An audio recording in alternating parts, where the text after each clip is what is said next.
that there may be very few Republicans, but I do, as Derek Johnson just stated, there is real dialogue going on among a bipartisan group of legislators in the Senate, as well as with Congresswoman Bass. So I feel hopeful, but I wish that they would even go further. This will just be a first step, by the way. There are going to have to be many more things that are done to transform policing in terms of identifying officers who live where they work, so that they have their stakeholders in the community.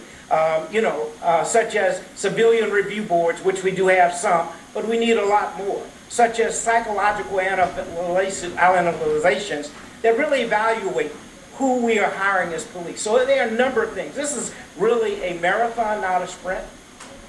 So what do you think, Derek? Do you think Senator Scott, the Republican, Senator Booker, the Democrat, Congresswoman Bass, they can all work together and get this legislation passed, not only in the House, but in the Senate as well?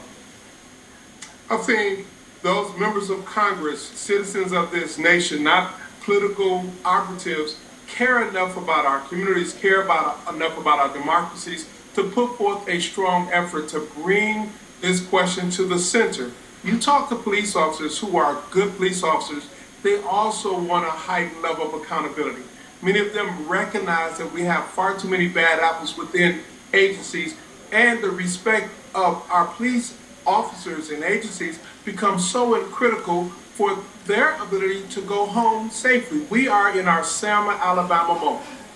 Selma, Alabama in '64 set the tone for the passage of the Voting Rights Act in '65. This moment creates an opportunity to set the tone for true reform so that all citizens can have an opportunity to feel safe and build trust. We'll see if that happens. Derek Johnson, Martin Luther King III. Guys, thank you very, very much. These are historic times we're watching unfold here in the United States. Coming up, the mayor of Columbus, Ohio is asking why a 16-year-old girl died at the hands of police. We're following the investigation, and we're going to show you new video just released. It's hard to believe that Mint Mobile can be good at just 50. Of 15th Round Boxing moved their business from LA to Sioux Falls this spring after months of COVID closures in California. You know, you're paying full rent and you're fully closed. We said we're going to move. We're going to make an adjustment and go where we're allowed to, work, earn a living, do what we love to do, which is to teach boxing. But they took a risk moving to an area without professional boxing. How they hope to get more people interested in the sport, and how their gym is already helping people in a variety of ways. That is coming up in Your Money Matters at 10. And for the fifth thing, let's get one last check of our weather. Jay. All right, Tom. It is going to be cool this evening. You head outside with the upper 40s to the mid 50s, but at least we have some sunshine until that sets. Winds will switch to the southwest tomorrow, and we're going to warm things up. Sunshine in the morning, increasing clouds in the afternoon, upper 50s and low 60s, maybe some light showers tomorrow evening. Thanks for joining us. Have a great evening.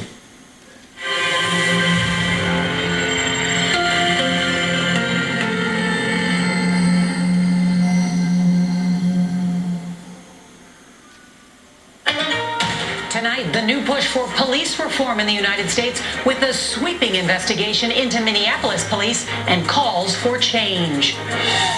The celebration, the relief, the tears across the nation.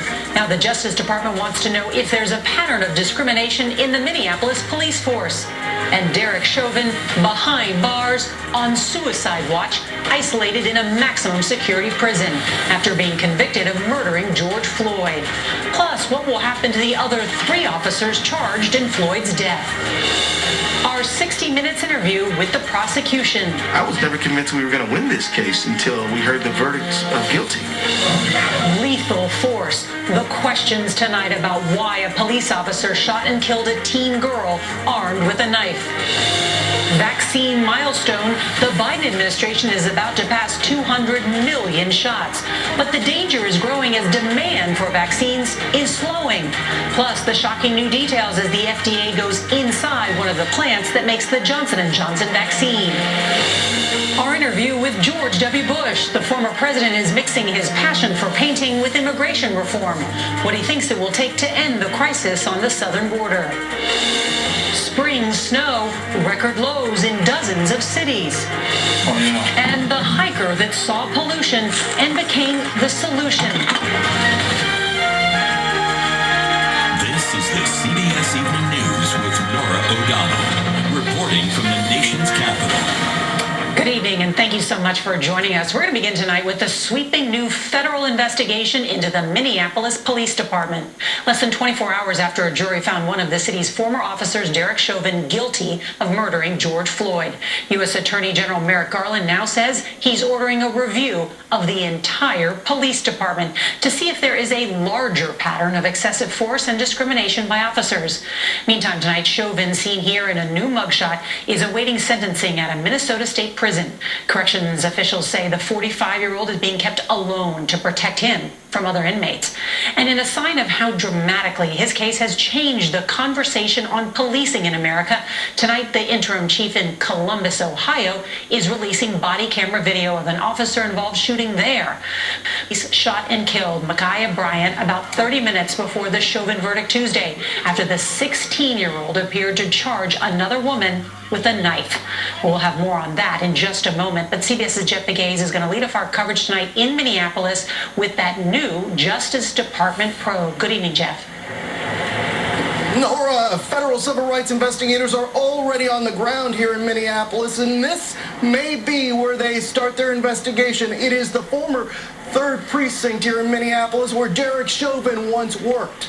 At the height of the protest last year, vandals tried to burn it to the ground. In his first major announcement, Attorney General Merrick Garland opened an investigation that will have the Minneapolis Police Department under a federal microscope. The Justice Department has opened a civil investigation to determine whether the Minneapolis Police Department engages in a pattern or practice of unconstitutional or unlawful policing. The investigation will review the department's policies, training, command structure, and use of force investigations. The federal probe stems from the death of George Floyd last May, which exposed, among other things, allegations of misconduct within the city's 3rd Precinct. It was a target for vandals who set out to burn it to the ground during the unrest after Floyd's death. Last year, in an interview, the police chief acknowledged that the precinct had a reputation. What kind of reputation does the 3rd Precinct have? I've heard that the 3rd Precinct has an attitude. I've heard that from even other officers. But I've heard about other precincts having their own different personalities. Nationwide, there are calls for reform as well as new ideas. I think it's time for us to have a commission to take a deep dive, deep look, evidence-based approach to how we imagine policing. Are you calling for President Biden to reconsider his decision not to have another commission? Absolutely. So far, the Biden administration has backed the George Floyd Justice and Policing Act in Congress, which bans chokeholds, no-knock warrants in drug cases, and makes it easier to file a lawsuit against a police officer. The legislation passed the House, but it's stalled in the Senate. With every new video that goes viral, the discussion over the future of policing gets more heated and more complicated. Norah, this federal investigation could take up to a year or longer to complete. Now, if it finds anything, the Justice Department could go to federal court to force the department here to change. Norah. All right, Jeff Begayes with that big news. Thank you. And tonight, Derek Chauvin is being held at a maximum security prison for his own safety as he awaits sentencing.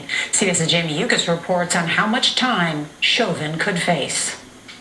Derek Chauvin has spent his first 24 hours behind bars. Find the defendant guilty.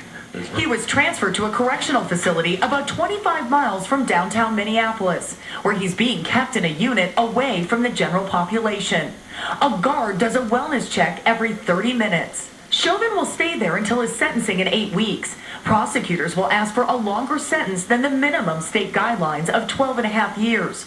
Among the reasons, the crime was committed in front of children. Once sentenced, Chauvin's defense team can file an appeal. These 3 former Minneapolis police officers were charged along with Chauvin in Floyd's death, and each faced charges of aiding and abetting Chauvin in second-degree murder as well as second-degree manslaughter. Their trial is scheduled to begin in late August. Community leaders hope this is just the beginning. We are coming together because we are tired. We are tired of being mistreated. We have been mistreated as a people for too long. Today, many in law enforcement, like St. Paul officer Antoine Denson, are taking in the magnitude of the moment. When you heard the verdict, did you first think of yourself as a black man or as a police officer? As a human being. Denson captured on this video kneeling and crying with protesters last year as they called for justice. We have to start reviewing a lot of use of force complaints from Minneapolis, do a self-reflection of ourselves so we can move forward. There is a diverse group of people still coming and going and gathering here at George Floyd Square. Tomorrow, Daunte Wright, the young black man shot and killed by a police officer a week and a half ago, just 10 minutes from here, will be laid to rest. The Floyd family will be there. Nora. SIOUX, thank you. And late today, Minnesota's Attorney General Keith Ellison spoke with Scott Pelley for 60 Minutes about why history made him nervous about whether they would get a conviction. Was there ever a time that you thought you could lose this case? I was never convinced we were going to win this case until we heard the verdict of guilty. I remember what happened in the Rodney King case, and I remember how devastated I felt when I heard that the jury acquitted those officers, particularly when the victim is a person of color. It's just rare that there's any accountability. Every moment of this case, I thought, what are we missing? Do we need another witness? I was not sure that we were going to get the just result that we did get until I heard Judge Cahill announce the verdict. Well, Scott Pelley's interview with Keith Ellison will air this Sunday on 60 Minutes. We want to go now to Columbus, Ohio, where police released body cam footage just hours after an officer shot and killed a 16-year-old girl. CBS's David Begnaud has the new details tonight. Hey, it all happened in just 11 seconds. From the moment Officer Nicholas Reardon is seen arriving at the scene to when he fired 4 shots at Michaela Bryant. Police say they were responding to a 911 call about someone who had a knife. These brown guys over here trying to fight us, trying to stab us. When Officer Reardon arrived, Bryant appears to be chasing one girl before threatening another. Slowed down, police say the video shows 16-year-old Bryant raising a knife. Officer Reardon repeatedly shouts, "Get down," and then he fires. Get down! Get down! Does the Columbus Police Department policy state that the officer must declare he is about to shoot before he does shoot? We try, but it is not a policy requirement that you yell your intent to fire your weapon. A second officer starts performing CPR on Bryant almost immediately. She later died. A knife can be seen nearby. In a very unusual move, police released the video just 6 hours after the shooting. She had a knife. Based on this footage, the officer took action to protect another young girl. Bryant's mother, Paula, says Micaiah was an honor roll student. This never should have happened. She's a loving girl. I'm a father. Her family is grieving. Regardless of the circumstances, a 16-year-old girl lost her life. You know, on social media, a lot of people are asking, could the officer have used a taser instead of a gun? Well, I asked the police chief that here in Columbus, and he said this: when there is an active assault and someone is using a deadly weapon, in this case a knife, a police officer is allowed to use deadly force, in this case his gun, to either protect himself or someone else. Nora? All right, David Begnaud, thank you. Tonight, the U.S. is nearing a major milestone in the fight against the coronavirus. The U.S. is about to deliver the 200th million COVID shots since President Biden took office, beating his target by about a week. But the pace of vaccinations has slowed at a critical time. Here's CBS's Adriana Diaz. Tonight, COVID infections remain stubbornly high, even with 1/3 of adult Americans fully vaccinated and more than half with 1 dose. Just 5 states account for roughly 43% of cases nationwide. Many others are like Illinois, with cases down, but hospitalizations and deaths up.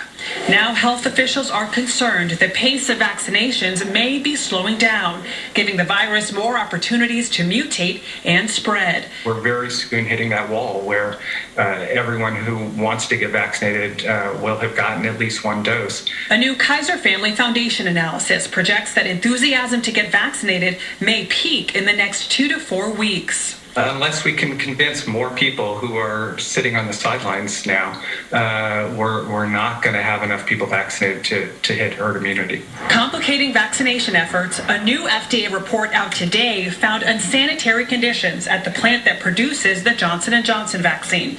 The plant remains closed, and J&J's vaccine rollout is still on pause after reports of rare blood clots are under investigation. To sway more people to get vaccinated, President Biden today urged companies to give workers paid time off to get a shot and proposed a company tax credit. No working American should lose a single dollar from their paycheck because they chose to fulfill their patriotic duty of getting vaccinated. Those are the people Pastor Autry Phillips, handing out food here in Chicago, is trying to reach, an effort complicated by the J&J pause. The last 2 weeks, I would say maybe 10 people, 12 people that actually use J&J as an excuse. And these are people who now may not get vaccinated. Exactly, but with the work that we're doing on the street, we're believing that we can turn that around. Home nurse Verna Keys wasn't swayed. What did you think when they decided to pause Johnson & Johnson? I thought that something was wrong, and that's why I didn't take it. Did that make you more skeptical? Yes, it did. Here in Chicago, vaccine is responsible. Emma was hospitalized on a ventilator, but is slowly recovering. Emma's likely going to have to relearn to walk, relearn to speak, all of those things. Even with the challenges ahead, Emma's family wants Americans to get a vaccine. They see this as just a 1 in a million situation. They feel strongly that people should get vaccinated and not use this as an excuse or a reason for fear. The number of Americans getting their first dose of the COVID vaccine has been dropping for several days now. Just to give you an example, David, on Friday, the U.S. was averaging 3.35 million shots a day total, and today we're averaging just over 3 million. David. All right, Stephanie Ramos with us tonight. Steph, thank you. And we do have one more important note on the virus tonight. Overseas and the crisis unfolding right now in India. Hospitals are overwhelmed, the highest daily death toll seen yet. Reports patients are now being forced to share beds and concern over a fast-moving variant. Here's our senior foreign correspondent, Ian Pannell, tonight. Tonight, India's in crisis as a second devastating wave of coronavirus sweeps this nation. The country of more than 1.3 billion people recording its highest ever daily death toll with over 2,000 deaths, though experts warn the real figure is even higher as many deaths are unreported. The country reporting nearly 300,000 new cases just today. Hospitals overwhelmed, ambulances serving as overflow rooms, patients reportedly forced to share beds in some cases, and the bodies are piling up with funeral crews struggling to keep up with cremations. Oxygen supplies in the country are now severely low. Despite an initial tight lockdown, these were the scenes at the recent Hindu Kumbh festival with millions unprotected and no distancing on the banks of the river Ganges. Now scientists fear the deadly wave could get even worse as a new, potentially more infectious strain appears to take hold. The UK just added India to its red zone list, meaning anyone arriving from the country now has to stay in special quarantine hotels. And that's because more than 100 cases of this new worrying variant have been found here in the UK. David? All right, Ian Pannell with us tonight. Ian, thank you. And back here in this country on the eve of President Biden's climate summit with world leaders, the president is expected to make a big announcement to commit to slashing carbon emissions in half by the year 2030. And tonight, our series of reports, beginning with Ginger Z in the Mojave Desert, searching for what's called white gold, lithium used to power laptops, phones, and electric cars made in America. Could it help make a difference in fighting climate change and creating jobs in this country? Here's our chief meteorologist, Ginger Z. Tonight, we go into the Mojave Desert searching for lithium, which could be the key to America's clean energy future. See, lithium powers our laptops, our phones, our electric vehicles. Esmeralda County, Nevada is the only place in the country commercially producing it. Here at Silver Peak, they're not mining rock, they're farming lithium. These brilliant blue pools come from wells that tapped underground salt aquifers. Each of them, nearly 500 football fields long, are rich in lithium. The sun evaporates the brine from the ponds, and that leaves lithium behind. It's the lightest metal known to man. It's very energy dense. That reactivity in nature makes it hard to come by. Does it have an agricultural or impact to the land surrounding? We're not using water that would otherwise be used for an agricultural purpose. There is an immense amount of lithium in the western U.S. and multiple ways to mine it. California, for example, could produce enough lithium to meet up to 40% of global demand. On the site of a proposed open-pit lithium mine, a warning for the planet. Lithium is extremely important to tackling the climate crisis. We need to start implementing environmental protections in the production of lithium. And tonight, with U.S. automakers pouring billions into developing electric vehicles powered by those lithium batteries, researchers at UC Berkeley saying electrifying all new cars and trucks by 2035 could save consumers $2.7 trillion by 2050. All this really interesting. Ginger's with us from Detroit tonight, home to our automakers. And Ginger, as you reported there seems to be a growing chorus of voices who see lithium production in the U.S. as a real opportunity to create jobs, as long as it's tackled, as that expert just said, very carefully. Yes, there is no question, David, that an open pit lithium mine especially can be very difficult on our environment, greenhouse gas emissions, toxic waste, and more. Plus, when the batteries are not recycled properly, it's really bad for our planet. So we have to do better at that. But the U.S. automakers are committed to doing it. GM wants to be all electric by 2035, David. All right, Ginger Z in Detroit tonight. Ginger, thank you for kicking off our series of reports. And by the way, you can watch more of Ginger's Earth Day reporting in a special report, It's Not Too Late, streaming on Hulu and tomorrow night on ABC News Live. The news continues right here tonight, and when we come back, tracking severe storms in the Northeast and the chain reaction crash in Wisconsin. And Queen Elizabeth tonight turning 95. She's put out a new statement after bidding farewell to Prince Philip.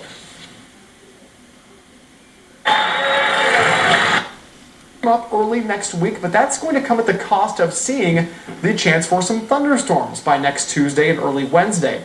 Aberdeen, you'll be warmer tomorrow, low 60s. You'll be looking at a chance of that light rain, though, tomorrow night.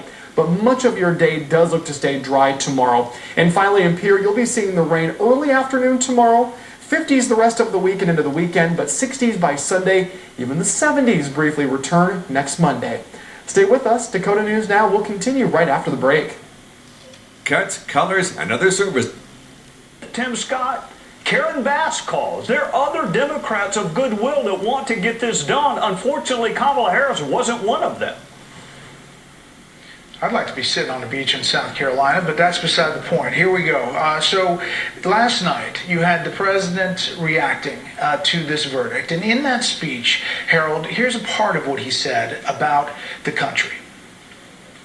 There's systemic racism that's a stain on our nation's soul. And this takes acknowledging and confronting head-on systemic racism and the racial disparities that exist in policing and in our criminal justice system more broadly.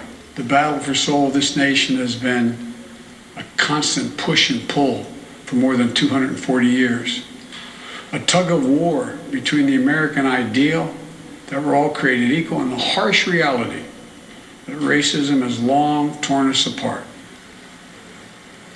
He and Vice President Harris talked about systemic racism a lot in that speech. I just want to read from this Washington Examiner op-ed really quickly. It's entitled, "No, Mr. President, the soul of America isn't racist." President Joe Biden is already starting to push people too far with his constant refrains about how racist this country is.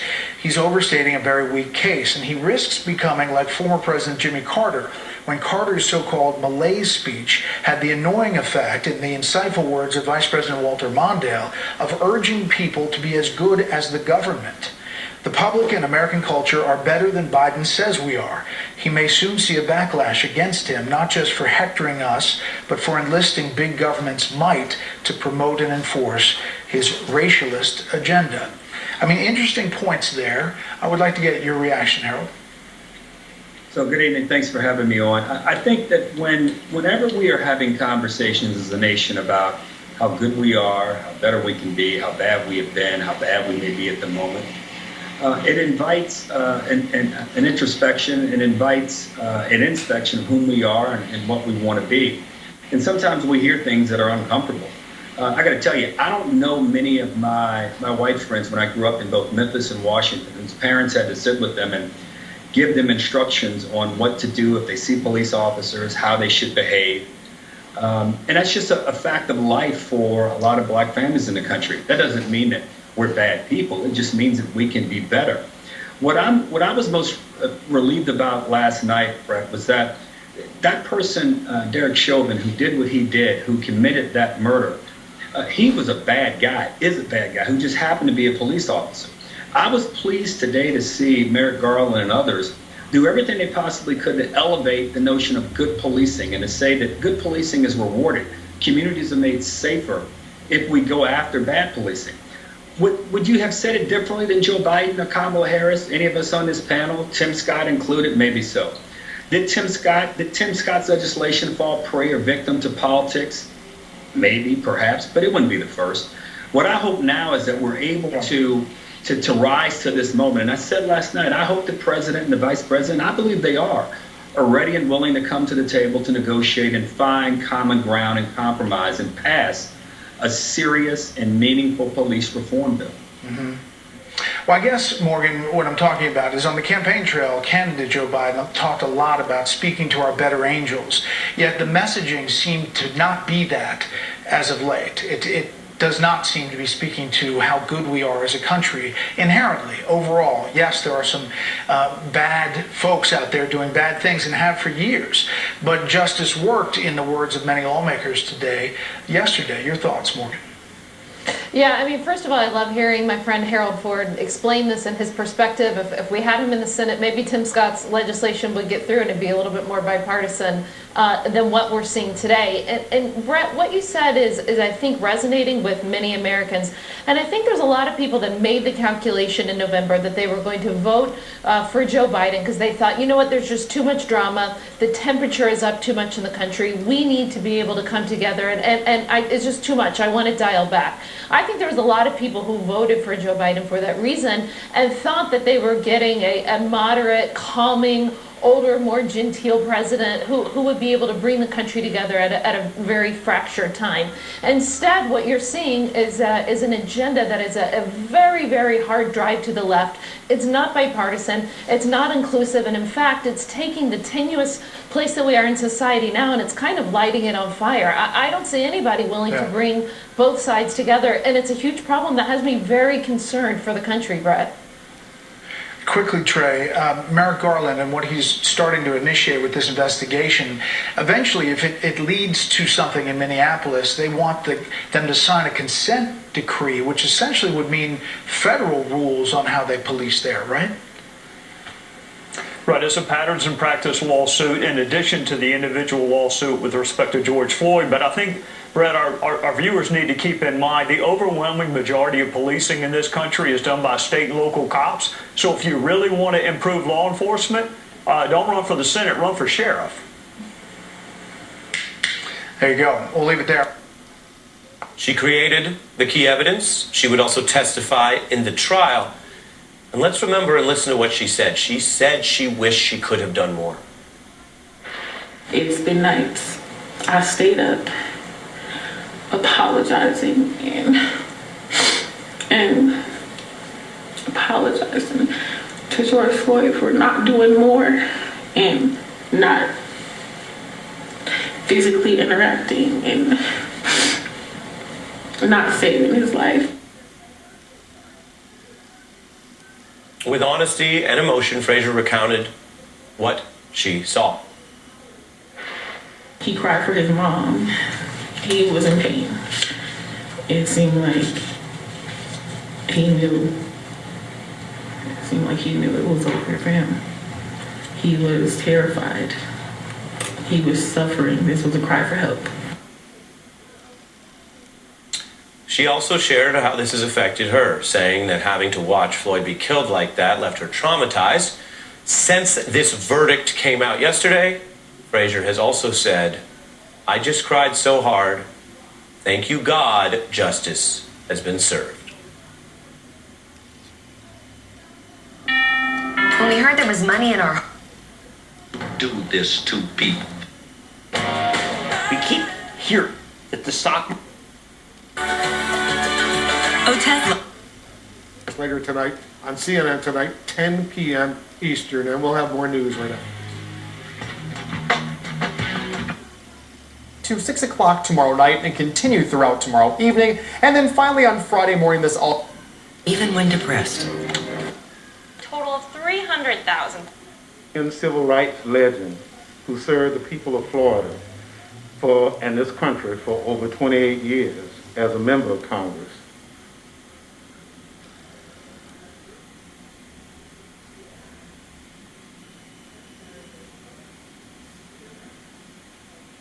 It pre-sorts them and dispenses them at just the right time. So easy to use and saves me. It's already making most people reach an A1C under 7%. Maybe we'll do something about these shows that are happening. There won't be no more killings. Like, I guess I'm pretty proud that we were able to. That we've got a genuine bidding war in our hands. See, last month, Canadian National's smaller rival, Canadian Pacific, offered to buy Kansas City Southern for $25 billion. Listen, 6 months ago, this stock was trading at $182. Dawn antibacterial. Customers to enable a kind of technology that can guide an astronaut back to safety and help make a hospital comfy. Walks at your needs isn't safe and gives you. They wish about to come true. Are we going first? To see Daddy. Corbin's father, Christian, has been in the hospital battling COVID. In the beginning, in a coma, on a ventilator for weeks. They have not seen each other in 55 days. Ready? Okay, let's go. That 8-year-old dressing in protective gear, the hospital agreeing that with Dad now testing negative, that they would allow Corbin into the ICU for that birthday gift, a birthday wish from his father, seeing him for the first time. hey buddy, how are you? Thanks. That father reaching for his son's hand. Hey buddy, you're welcome to see your papa. I know. Happy birthday. A happy birthday from his father. It's good to see you. Yeah. You know, to see your eyes. And Corbin's family telling us tonight that that hospital visit with his son was the inspiration he needed. That father, now in rehab, another step forward in getting back to his family. We are pulling for that, Dad. So many families still fighting this. I'll see you tomorrow. Good night. Tonight can only be The Potomac River. What's being done to protect them? That's tomorrow. And if you can watch us live, don't forget to set your DVR so you can watch us later. That is tonight's edition of the CBS Evening News. I'm Nora O'Donnell in the nation's capital. We'll see you right back here tomorrow. Good night. We had lots of sunshine poking through those clouds today. Temperature didn't warm up very much, but we'll get to work on that tomorrow. Overnight tonight, it's going to be chilly, but not as cold as last night. Our lows will be in the mid to the upper 20s with clear skies. Then tomorrow with a southwest breeze, we're going to warm things up. Sunshine in the morning, clouds increasing during the afternoon. 58 the high in Sioux Falls, 61 in Aberdeen, 58 with some afternoon showers in Pierre, 58 degrees in Rapid City. Temperatures will be getting closer to normal right through the upcoming weekend. Details on that coming up. KELO News starts now. Live from KELO Media Group, KELO News at 6. This is one verdict, and so we still have a long way to go in the fight against racism. What you can do to keep the conversation going about racial injustice following the guilty verdict in the Derek Chauvin trial. A new task force in the Rapid City. when you want it.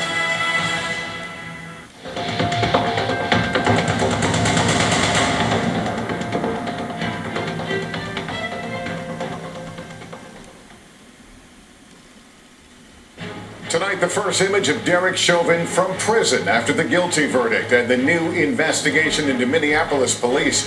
The former officer now in maximum security as he awaits sentencing up to 40 years. The day after Chauvin was found guilty in the murder of George Floyd, the Justice Department announcing a sweeping probe into Minneapolis police, what it will be searching for. George Floyd's family hopeful this is just the beginning of change. And Floyd's brother, what went through his mind as the verdict came down. Also the body cam. Police in Ohio fatally shooting a 16-year-old black girl. Investigators say she was lunging at someone with a knife. We'll tell you about the growing outrage and the black father of 10 killed by police in North Carolina. His family saying he was unarmed. We'll tell you what we're learning. President Biden announcing the U.S. has hit its goal of 200 million COVID shots in his first 100 days. But many appointments still unclaimed, what he's calling on all employers to do. New images from the border, migrant boys rescued from the Rio Grande. Our team is in Arizona, where the National Guard is being deployed. And the price you pay, why it's going up on everything from toilet paper to detergent. This is NBC Nightly News with Lester Holt. Good evening, everyone. The George Floyd story does not end with the conviction of his killer. Hours after the jury spoke with its verdict against Derek Chauvin, the U.S. Attorney General spoke on what happens next. A wide-ranging federal investigation in the Minneapolis Police Department. The case and its outcome, an inflection point in the struggle over police brutality. Congress under new pressure now to pass a package of police reforms. And tonight, activists who demonstrated and called for justice in Minneapolis now reflecting on what has changed. None of it happening in a vacuum, as there are new deadly encounters with police to report tonight, leaving other communities struggling to understand. We'll get to all of it, but let's start in Minneapolis with Gabe Gutierrez. From relief to reflection. I feel good. We got justice. Today, as the country exhaled following the verdict, the Justice Department launched an investigation into the practices of the Minneapolis Police Department. Yesterday's verdict in the state criminal trial does not address potentially systemic policing issues in Minneapolis. Now, a wide-ranging federal review of how the department does its job is underway, from use of force during public demonstrations to handling people with mental health problems to discrimination in hiring practices. I think this is arguably the most significant moment in our city's history. Mayor Jacob Fry wants Congress to pass federal police reform. I think there is now a renewed sense of urgency like never before. George Floyd's brother says he prayed for 30 minutes before the verdict. I was excited. It was a pivotal moment for me, my family, the world. After being led away in handcuffs for murder, Derek Chauvin is now being held in a maximum security prison in segregation for his own safety.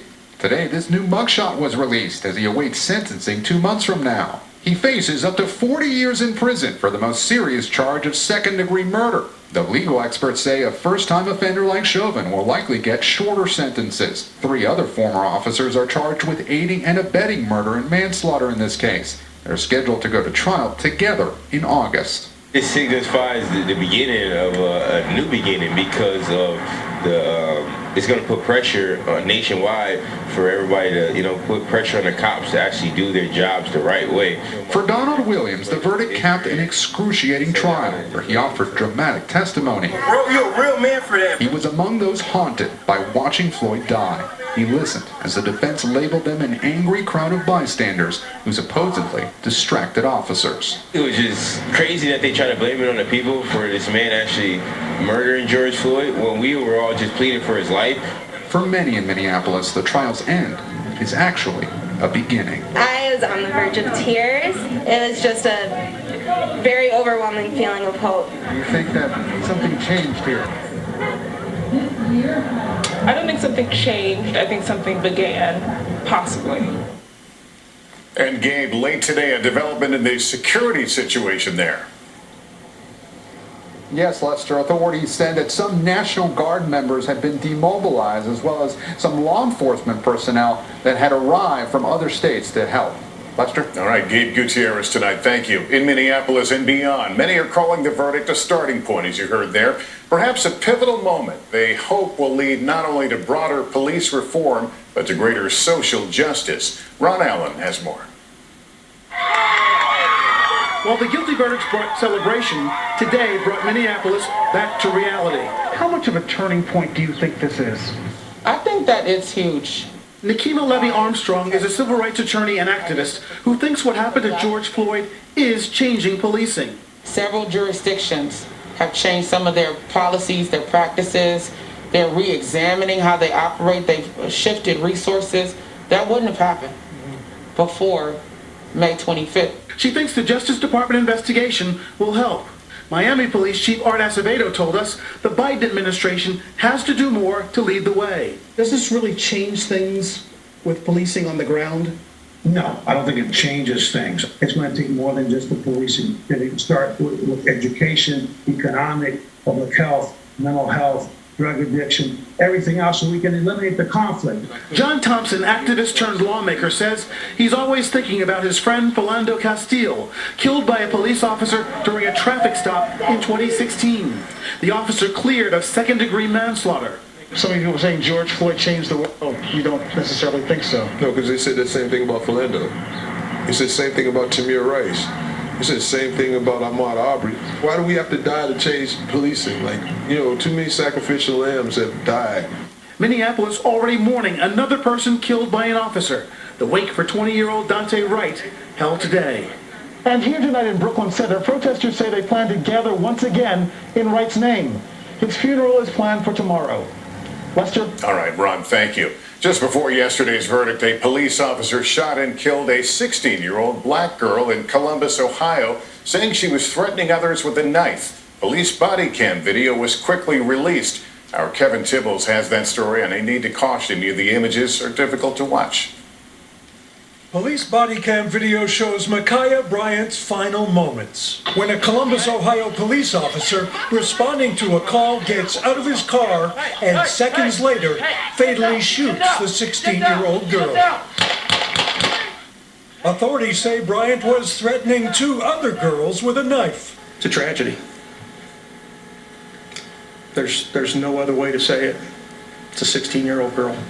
Officer Nicholas Reardon, who joined the force in December of 2019, was responding to a 911 call. We need a police officer here now. Video shows Reardon approaching a group of young people in this driveway. What the video shows is the female with the knife attempting to stab the first female. Reardon fires his weapon 4 times, striking Bryant.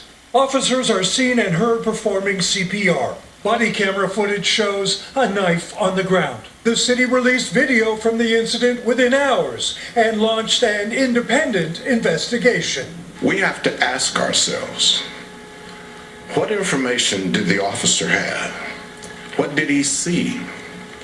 How much time did he have to assess the situation? And what would have happened if he had taken no action at all? The Columbus mayor pushing for transparency during the investigation. That investigation will help us determine whether or not there was a violation of any laws, policies, or procedures. And if there were, the officer will be held accountable. Officer Reardon has been placed on administrative leave for the duration of the investigation. Meanwhile, tonight here in Columbus, civic leaders are calling for calm. Lester? Okay, Kevin, thank you. And tonight, authorities in North Carolina are investigating after a sheriff's deputy shot and killed a black man while executing a search warrant in Elizabeth City. The dead man was identified as Andrew Brown Jr. His family reportedly said he was unarmed and was a father of 10. The deputy was placed on leave pending the investigation. In just 60 seconds, the president battles over police reform and the migrant surge at the border. Not everybody wants it. By Billion Automotive. It's the rules, but as you point out, it's a checkerboard across this country. So yesterday, Democrats in the House voted down an effort by the House Minority Leader Kevin McCarthy to censure Democratic Congresswoman Maxine Waters over her comments about the Chauvin trial, right? She said that this was first-degree murder, which of course was not even a charge. And she said that if there wasn't a guilty verdict, that, quote, we've got to get more confrontational when she was asked what people should do on the streets. So just putting aside the politics for a moment, if I can, Congressman, the judge in the Chauvin trial said that Waters' words could be used as grounds to appeal and overturn the Chauvin verdict, right? So you're in the Judiciary Committee, you know, you're a lawyer. How upsetting is it to you that a member of your party could theoretically be responsible for something like that? That was an incredibly inappropriate statement by the judge. And I was actually shocked that he said it because there was nothing that Congresswoman Waters said that was out of bounds or inappropriate. In fact, she was leaning in to language that had been used by Dr. Martin Luther King Jr. when he talked about the importance of confrontation. And it was meant nonviolent, direct action to confront bigotry, hatred, and injustice. And that was the spirit of what Chairwoman Waters was saying, and she in fact clarified and made that clear thereafter.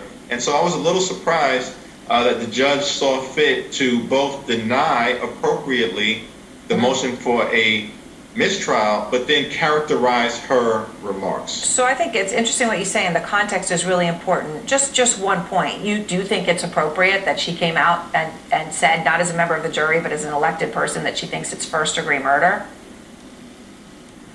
Well, I didn't hear that comment being made. I think that the jury found that murder took place, and that when you have a knee to someone's neck in that fashion, when the individual was handcuffed, not resisting, the people who had gathered are basically saying, you're going to kill this individual, George Floyd, and the officer continued in such a cold-blooded fashion. Yes, that's murder.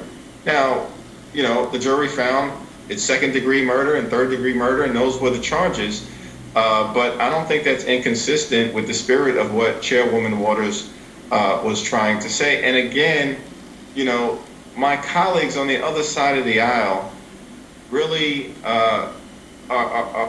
have no moral standing to criticize anything that any of us have to say when we are on the side of trying to elevate and lift up the principles of equal protection under the law, liberty and justice for all, while at the same time they are fanning the flames of hatred, continuing to perpetrate the big lie, which is what fueled the violent insurrection and attack on the Capitol.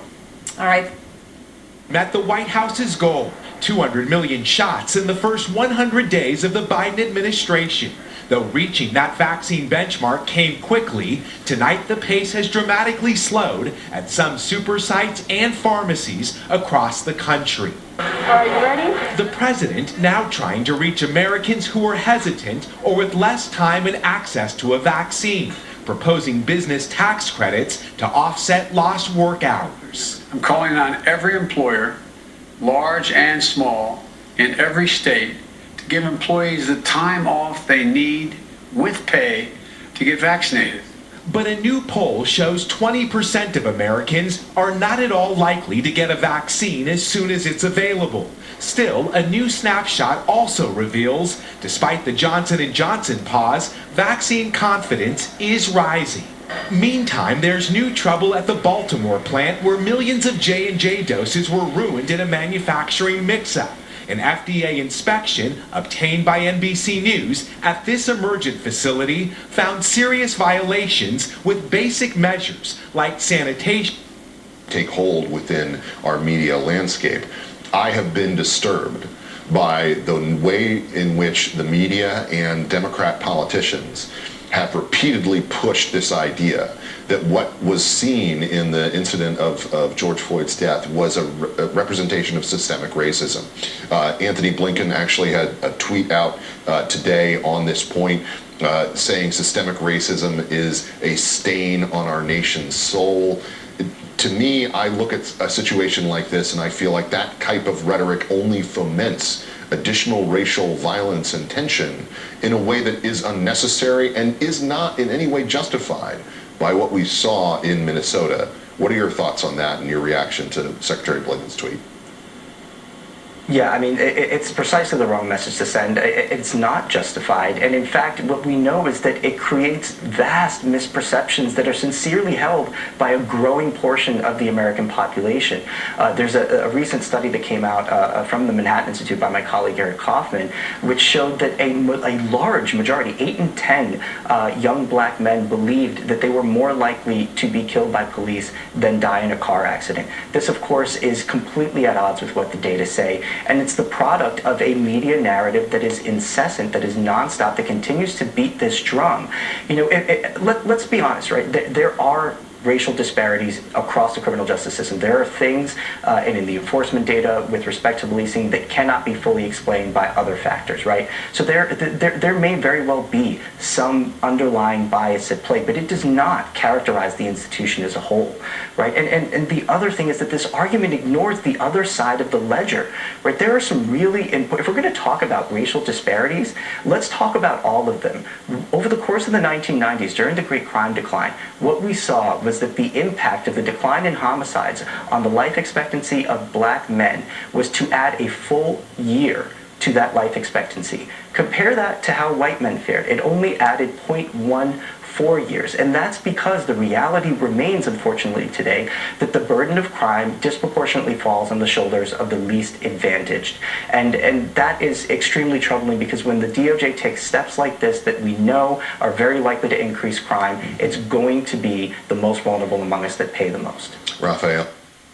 You're welcome. Breyer's Natural. Premier Sunday. Balls, Saturday looks nice.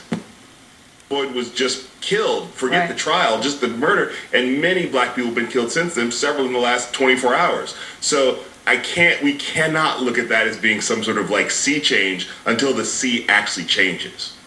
All right, well, Kamau, thank you very much. And I want everyone to know, Kamau's amazing docuseries, again, this new season premiere, United States Shades of America, on May 2nd. And Kamau focusing on this very, very topic, policing in America. You can't miss a single one of his things, and certainly you can't miss that one. And next, graphic new body cam video of the deadly police shooting of a teenage girl. Kamau referencing this. She appears to be holding a knife and lunging at another girl. Plus, the 3 other officers at the scene of George Floyd's arrest will have their day in court next. So, will they be held accountable or not? And faith leaders in Georgia calling for a boycott of Home Depot, one of the state's largest employers, because the company has not spoken out against Georgia's new voting law. Atlanta's mayor responds. Aaron Burnett. Oncologist Dr. Danish Mohammed says lung, thyroid, and skin cancers are now rampant. Every day we see 4 or 5 new cases of cancer, just in my clinic, he says. I've spent years following the plight of the Syrian Kurds. They fought off ISIS with U.S. Special Forces. Now they're fighting what's beneath their feet and losing. U.S. troops continue to patrol here looking for ISIS holdouts, but there's still no stability. And the environmental fallout from the toxic mix of war and oil means millions of Syrian refugees will have a far less welcoming homeland to return to. The U.S. military did not respond to our requests for comment. There are no plans currently to clean up the oil contamination, and any cleanup would be expensive and difficult because of the ongoing conflict. And this is just a glimpse of the environmental degradation in Syria. Lester? Yet another cost of war. Okay, Richard, thank you. Up next, which essentials are about to get more expensive? The rest of our 10-day forecast. For Aberdeen and Bristol, South Dakota, for tomorrow, you're looking at a slight chance of shower, 63. A little cooler Friday, Saturday, Sunday, 50s, but then back up to right around 70 on. Furniture locations. There's no wrong answer. Basically went unmentioned at Derek Chauvin's trial. But of course, it's been on everyone's minds. I mean, over a million people, millions of people took to the streets last summer in response to George Floyd's murder. And it was because they knew that race was part of the equation. It's virtually impossible to imagine the treatment that was meted out to George Floyd happening to somebody who were white, for example. So going forward, to build on what Tracy said, local communities are going to have to get really real about why policing occurs the way it does and make changes accordingly. And how do you see that making a difference, Tracy Kazee? What kind of conversations need to take place? Are we talking about laws changing or what? We're talking about all of that, right? And we see some of this happening already on the ground, where community is absolutely demanding, for example, that money be moved and made more efficient about the services they really need on the ground. We see this with mental health. So you're going to see a lot more of this. We also see when it comes to how do you hold police officers accountable. Community has often voiced frustration that does not happen, not just on a consistent basis, but persistently. And so you are going to have conversations and laws passed on the ground that have to do with collective bargaining and what types of protections do officers get even in that particular vehicle. So there's a lot of things already happening on the ground, and there's a lot of things we have to pay attention to. But I think what's going to be important through all of this, and however this ends, is that we've got to make sure that we collect the information, the data, so what we know works, we can share and replicate where appropriate. And we also have to pay attention to what's already been done on the ground historically by communities. We often overlook the fact that a lot of communities of color, black and brown communities, have been doing intervention work, have been doing focused deterrent work, have been doing it without getting the funds they need to do this. So a lot of this work is already happening. It's going to be a lot of us making sure we pay attention and that we lift up those things and those people who are doing the work. I think many people look at this Alexis Carteron and say a lot of these small steps sound like they could make a difference, but we also know that at the far end of those who are frankly so disillusioned with policing right now are saying we need to do away with policing or defund the police. How do you look on that argument? Well, the activists who are calling to defund the police are really calling for us to reimagine public safety. So it's not just about taking away money or funding from the police. It's thinking about what it really takes to make communities safe. And if there are things we can do, if there are programs we can fund, if there are hospitals we can build, if there are schools we can build, that will make a difference and bring true public safety. It's not an easy task. It's not something that could possibly happen overnight, but it's really a vision for what public safety in the United States can mean.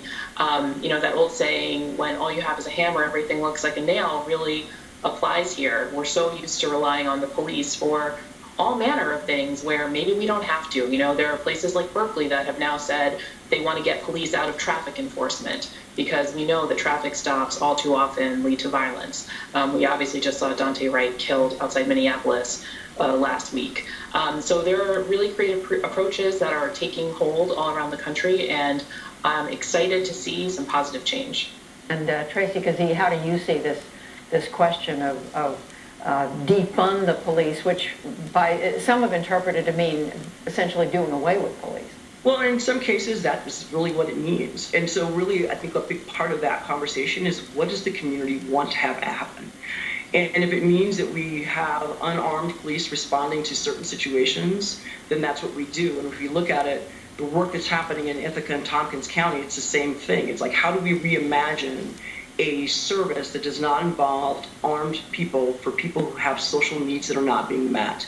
And I agree with Alexis, this is not just about how do we get this done and the innovations that's happening now, but it's the funding. And often what we find for those communities who truly want something different, they are fighting bureaucratic hurdles just to get funds in to do the work that they want to do. And so a lot of this will have to do with who's paying attention. This is a lot about government, this is about budgets, and this is also about who's a priority. And this has been the #1 question for decades. And so folks are going to have a lot of patience and making sure that they understand that what may not work will have to be re-envisioned and redone, but it doesn't mean we're going to give up and we're going to roll backwards. Well, it is an enormous conversation, as we say, taking place across this country right now, and we are beginning it yet again. It's been taking place for a long time, and it will continue. And we thank both of you, Tracy Kazee, Alexis Carteron. Thank you so much. Redness, thickness, and scaliness apply. The care coordinators at the resource hotline can to push back and to brush back these American corporations that seem to really have as their priority list these woke issues and these frankly anti-law enforcement, anti-law and order approaches when it comes to their engagement with politics. Well, the past month in particular has been really ominous in that we've seen the rise of the woke corporations. We've seen giant companies readily enlisting to be the enforcers of Democrats and the extreme left remaining in power. And look, I think many CEOs, particularly CEOs at big companies, they're risk averse. They're scared. And the left has invested for over a decade. They've invested in infrastructure where they had lists of left-wing employees at every big company. They have lists of left-wing shareholders at every big company, and they've learned that these CEOs act like scared little children, that if they get a few of their lefty employees or a few of their lefty shareholders pounding them, that they just make the decision to give in. And right now, I think even for the most apolitical of CEOs, as they look at the cost-benefit analysis, the costs and the benefits of giving in to the woke left-wing mob exceed what they perceive to be the cost. But a reckoning is coming, I believe. We saw Delta Airlines do this and give in Atlanta in a way that was shameful. We've seen Coca-Cola do it. We saw, I think most disturbingly, Major League Baseball yank the All-Star game out of Atlanta and move it to Denver. And I got to say, Ben, it really does illustrate how absurd and unconnected to substance these moves are. Atlanta is 51% African American. They moved it to Denver, a city that is 9% African American, because they're such woke social justice warriors that they're going to take $100 million out of the pockets of the African American small businesses and workers in Atlanta. It makes no sense. It's dangerous, and I do think there is a strong backlash that is building, because the American people, when you go to a baseball game, you're not interested in their lecturing you on left-wing politics. You'd like to see people play a game of baseball. Well, the thing that I'm concerned about, Senator, is that we have these handful of institutions that still unite us in American life.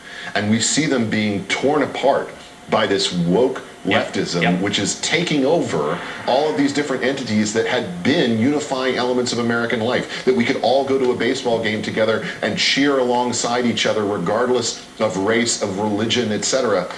To me, this is something that has to be solved from the bottom up, from the communities, and we need these corporations to get back to being, in the business of being American companies. What can you do as a politician to try to force them into that lane as opposed to the direction that they're going that seems fundamentally anti-American?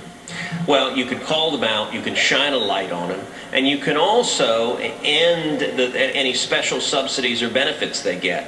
When Major League Baseball moved the All-Star game out of Atlanta playing naked politics, I joined with several other senators in introducing legislation to revoke the special exemption from the antitrust laws that Major League Baseball gets, that no other sports league gets. That's an example where you don't get to come and get subsidies from the government while you're playing politics. Beyond that, shining a light is really important. Last year the NBA decided they were going to get very political. They put Black Lives Matter on the courts, and their profits plummeted. We continue to have unnecessary loss of life at the hands of police. And so I'm really proud of the work we're doing in San Francisco. I have a dedicated unit that shows up to the scene of any officer-involved shooting, and we take the lead on investigating what happened and whether or not we should file criminal charges. Last year, I implemented a policy treating victims of police violence like victims of any other violent crime. We provide them with the same services and the same benefits. And I'm proud that we also sponsor a state law that would make my local policy effective all across the state of California. We have a long way to go. And the verdict yesterday in the George Floyd trial, that was one case. That was an aberration. That was an anomaly. We have these kinds of cases happening all day, every day. And it is really rare that there is a political courage or the evidence or the expertise or a police chief willing to get on the stand and testify against one of his own. We need to remember that since George Floyd's trial started, since the evidence was first presented to that jury, we've had more than 60 people across the country killed at the hands of law enforcement. Most of those cases will never result in a criminal charge or a trial, and we've got to do a lot of work to change the culture. Very quickly, before I let you go, Mr. Bajee, my last question to you. Do you think part of the issue is that police are essentially gaining revenue for cities by pulling people over, and so they're targeting communities that basically can't fight back, poorer communities, communities of color, and that police maybe shouldn't be doing that kind of policing that generates money for the city? Is that part of the issue, do you think? There's definitely financial interest. You look at the role police unions play in a lot of these policies and protecting a lot of bad actors. This is an issue that I know, the Ethical Society of Policing is really proactive on, right? We need to speak out and denounce misconduct and criminal activity, even if it's amongst our own colleagues or within our ranks. it is essential to the well-being and safety of all the officers doing a good job that we hold those accountable who violate our trust. Indeed. We'll have you guys back. We want to have more of a discussion on this. Chesa Boudin, as well as Lieutenant Cheryl Orange, thank you both very much. Still ahead. A moment of truth on Capitol Hill. Can Democrats use the Chauvin verdict to build support for the George Floyd Justice and Policing Act? Or will conservatives use it as an argument against meaningful reform? We'll be back after this.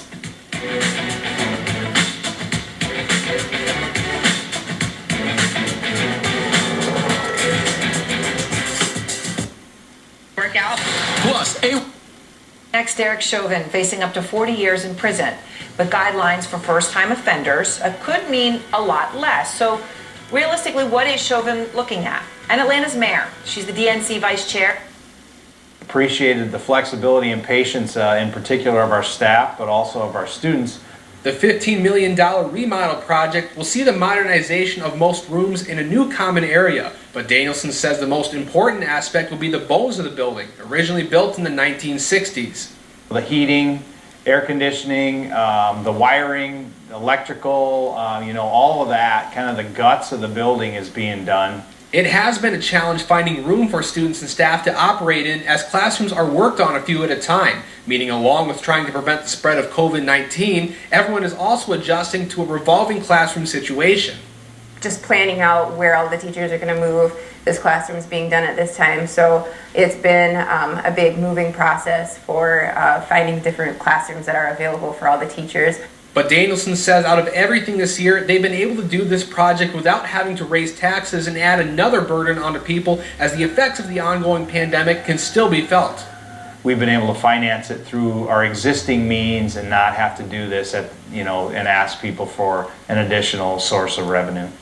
Danielson says although work is still ongoing, they've overcome most of their major obstacles and hope to have everything smoothed out and completed by fall of 2022.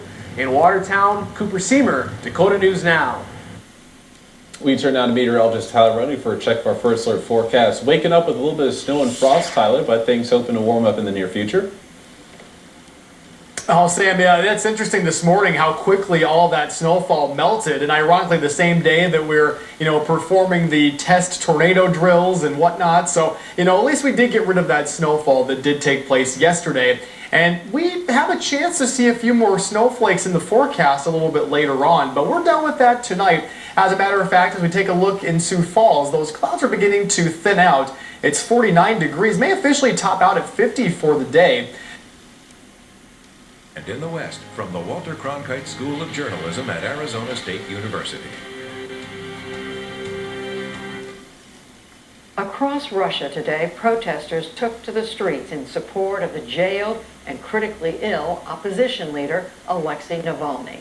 As Amna Navaz tells us, they also marched to denounce the man they blame for his imprisonment, President Vladimir Putin.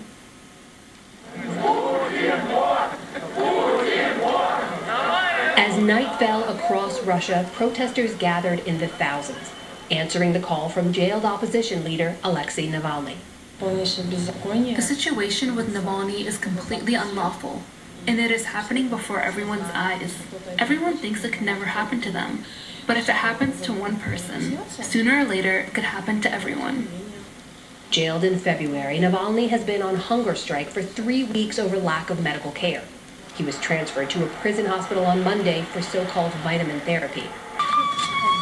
Police responded to his supporters in force, arresting peaceful protesters, including one of Navalny's top allies, opposition figure Lyubov Sobol, who posted a video message from a police van. I was literally detained for the thought of showing up at the rally, but you know perfectly well what you should do. You shouldn't be afraid. Navalny should be alive, safe, and free.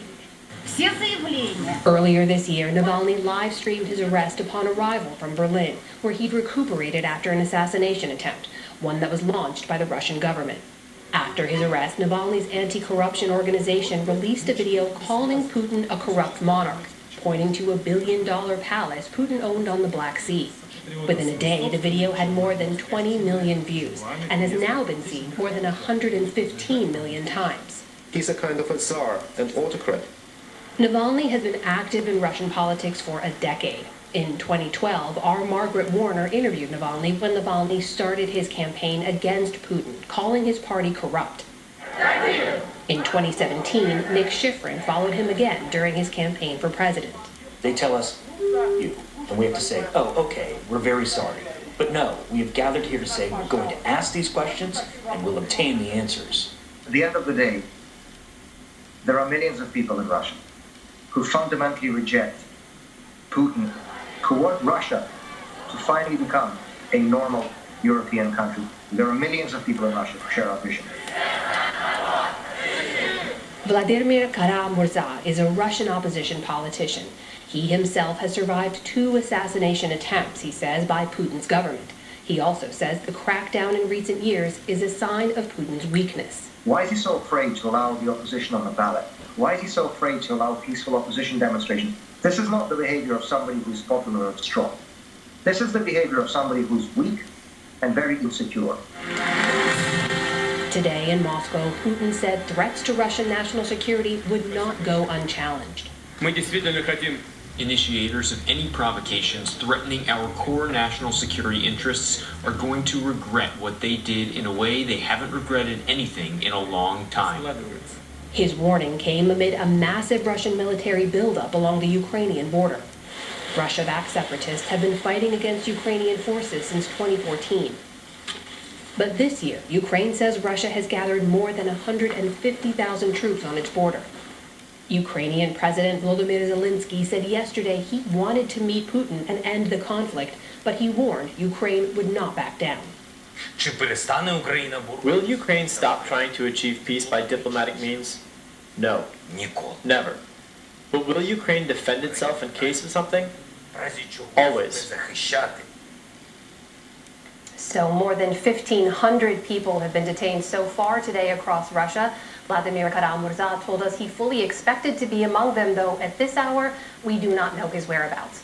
We turn now to Celeste Wallander. During the Obama administration, she served as the special assistant to the president and senior director for Russia and Eurasia on the National Security Council staff, and as Deputy Assistant Secretary of Defense for Russia, Ukraine, and Eurasia. Celeste Wallander, welcome to the NewsHour. Let me start by asking you about President Putin. He has jailed a popular political opponent. He has rounded up protesters across the country, amassed troops on the Ukrainian border. What does all of this tell us right now about his hold on power? I think that the message from Moscow and from President Putin is that the leadership is feeling quite insecure at home and abroad, and President Putin in his speech today tried to draw a connection between those two things. And what we're seeing inside of Russia, protests, the activities and effectiveness of the Alexei Navalny opposition organization is a domestic internal movement. But the Kremlin doesn't like to see it that way because it doesn't like to entertain the thought that that Putin and the Putin leadership is genuinely facing opposition of millions of Russians. And so it tries to draw the link to the outside world, to the United States, in much the same way that President Putin blamed then Secretary of State Hillary Clinton in 2012 for the protests when he returned as president. Well, let me ask you about that political opposition, because Putin has faced critics and opponents before. Is there something different about Navalny? Navalny is a special challenge for the Russian leadership, the Putin leadership, because Navalny is not of the sort of liberal elite of the standard Russian politicians and oppositions. Navalny has a track record, is quite a nationalist, actually, and doesn't necessarily have a profile that is strongly advocating liberalism, you know, the package of policies we think of as liberalism. And his main focus, and what has made him really popular and well-known in Russia, is the anti-corruption campaigns. Very effective investigations, very effective use of social media and public reporting. And so it's the combination of a leader who can't be branded, actually, as sort of a liberal internationalist, but has that credibility as a homegrown, genuine politician with that anti-corruption mission and an effective organization on the ground that clearly has gotten the Kremlin's attention. Celeste, as you know, the Biden administration has tightened sanctions recently. It's expelled 10 Russian diplomats. Navalny supporters say the U.S. should be doing more. They should be targeting the oligarchs who support and uphold Putin with sanctions. Do you believe the U.S. should take that step? I think that focusing on individual businessmen is probably not going to be effective in imposing costs on the Russian leadership. At this time, most of those Russian businessmen, the ones who are close to Putin and the ones who aren't so close to Putin, have already been sanctioned. You can only sanction people so many times, and it's not going to be effective. The better course of action is actually what the Biden White House has done in the last couple of weeks, which is to create a new executive order that creates capabilities, not yet used, but clearly demonstrated, to target Russian financial systems, and in particular sovereign debt. And that would really create significant costs for the Putin leadership. And I think that that's where the Biden administration rightly has focused its signaling and its capabilities to be able to send a message to the Russian leadership that it needs to desist, not just on the internal. Why conservatives are afraid to but also in interference in our elections and in our political systems in the United States. Celeste, well. Hey, that's why I go with Liberty Mutual. When landowners need a little horse. Sounds so aberrant and so strange. I mean, she was a model. Ever-changing selection of products, saving